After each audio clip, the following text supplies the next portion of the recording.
muzičari svrstavaju kao rap, hip-hop, rock grupa. A dobro, šta ste vi zapravo? Mi smo ping-pong band. Ping-pong je to sam vam zvao prvi album, je li tako? Tako nam se zvao prvi album, mi smo ga nazvali tako, baš zato što smo očekivali da će nas trpat u razne glazbene ladice.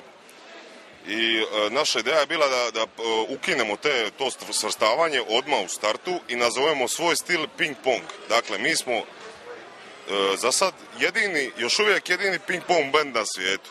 A se to ping-pong reperi? Ping-pong je muzika koja je bazirana na hip-hopu, ali otvorena je za sve ostale glazbene stilove. A kako prihvaća Hrvatska i Split ping-pong muziku? Pa sve bolje i bolje, moram priznati. Sve bolje i bolje.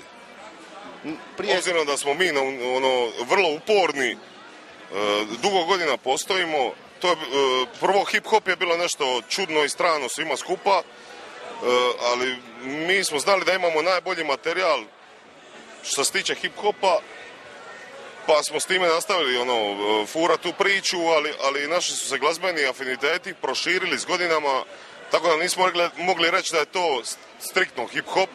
Mi repamo još uvijek, ali glazbeno je to puno šire, tako da mi to zovemo ping-pong.